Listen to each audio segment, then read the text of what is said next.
పవిత్రమైన ఈ స్కూల్లో బోర్ మోటార్ వేయింది ₹1,00,000 లేపిండి అంటున్నావు కదా.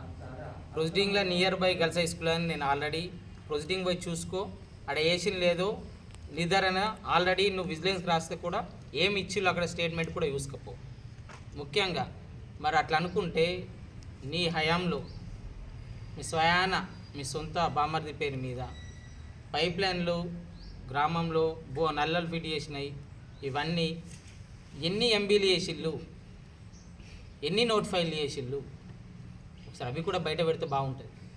ఇంకొకళ్ళు అనే ముందు అవి కూడా బయటికి తీసుకొచ్చి పెడితే బాగుంటుంది. ఇప్పుడు అంటున్నా కదా నీతోని 2020 నుంచి 2022 వరకు నువ్వే చైర్మన్, నేనే వైస్ చైర్మన్, ఇద్దరం కలిసి. అప్పుడు ఎందుకు చేయలేదన్న మీరు? మరి రెటిఫై మీరు ఇద్దరు అనుసంధానంలో పనిచేసారు కదా, మీరు అప్పుడు ఎందుకు చేయలేరు? మరి దీన్ని అప్పుడు ఎందుకు అడ్డుకోలేరు? మరి వాస్తవానికి అప్పుడు చైర్మన్కు ఉన్న నోట్ ఫైల్ కానీ చెక్ బుక్లు కానీ ఇవన్నీ మా దగ్గర ఉండేవి. వైస్ చైర్మన్ దగ్గర కానీ కౌన్సిలర్ దగ్గర కానీ ఉండేవి. అప్పుడు కరోనా మూమెంట్లో మేము ఎక్కగానే కరోనా మూమెంట్ ఉండే, అప్పుడు ఆ మూమెంట్లో ఈయన చివరికైతే లాస్ట్ 19 రోజులు ఈయన దిగిన తర్వాత 19 రోజులు నేను చూసుకున్నప్పుడు అప్పుడు కూడా చెక్ బుక్లతో సహా ఇంట్లోనే పెట్టుకున్నాను. అంటే ఎంతవరకు జరిగింది అన్నది మీరు కూడా ఆలోచన. నేను రెడీ, ఏది ఇంకంటే అది ఇంకా రెడీ ఉన్నా. ఒక్క నిమిషం. అయితే గవర్నమెంట్కి సంబంధించిన చెక్ బుక్లు కానీ అవి లెటర్ ప్యాడ్లు కానీ ఒక చైర్మన్గా పెట్టుకోవచ్చు ఇళ్ళల్లో? మరి పెట్టుకోరాదు. మరి అప్పుడు మీరు అప్పుడు అడగచ్చు కదా.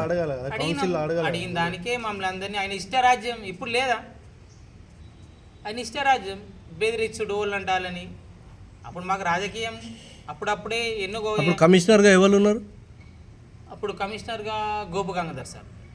అతను కూడా ఒక అధికారిగా అడగాలి కదా. ఆయన కూడా పాపం చాలా అన్ని విధాలుగా తన వ్యతిరేకించింది. అప్పుడు ఇనలేడు, ఎవరేం చేసుకుంటాడు, ఎవరితో ఏమొచ్చేది. దీనికి ఏమన్నా మీ పార్టీ బీఆర్ఎస్ తరపున ఏమన్నా అండదండలు ఉండేనా? ఎవ్వరు సపోర్ట్ లేదు. వాస్తవానికి ఈయన చేస్తున్న పనులకు ఇక్కడ కూడా ప్రశాంత్ అన్నకు తెలియదు. మీరు చెప్పాలి కదా ప్రశాంత్ అన్న అప్పుడు గిట్ట జరుగుతుంది అన్న అని చెప్పి దృష్టికి తీసుకోవాలి. మాకు తెలిసినంత వరకు చెక్ బుక్లు అనేటివి ఈయన దగ్గర ఉన్నాయి కూడా మాకు కూడా తెలియదు. ఎందుకంటే బీరువాళ్ళు ఇప్పుకుంటా చూడలేం కదా కౌన్సిలర్లము. చెక్ బుక్ ఉందా లేదా మీరు ఉన్నారు కదా, హోదాలో ఉన్నారు కదా, మీరు కూడా హోదాలు ఉన్నా కానీ వైస్ చైర్మన్ కు ఎక్కడ కూడా చెక్ బుక్లు ఇవ్వాలని కానీ ఎక్కడ కూడా నోట్ ఫైల్ వేయాలని కానీ అసలు యాక్చువల్లీ వైస్ చైర్మన్ది ఒక సంతకం అంటూ ఉండదు కూడా.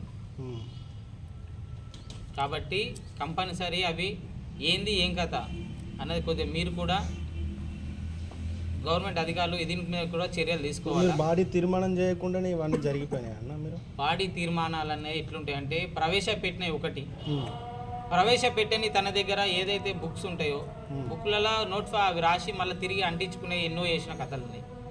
అవి కూడా చాలా ఉన్నాయి. నేను అందుకోసం ఓపెన్ ఛాలెంజ్ ఎందుకు వేస్తున్నా, ఆ 2 సంవత్సరాలు ఎన్ని ఎంబీ రికార్డులు అయినాయి, ఎన్ని నోట్ ఫైల్ అయినాయి, ఎన్ని చెక్కులు ఇష్యూ అయినాయి, ఇద్దరం కూకుందామంటున్నా కదా. నేను రెడీ ఉన్నా దానికి. ఓకే.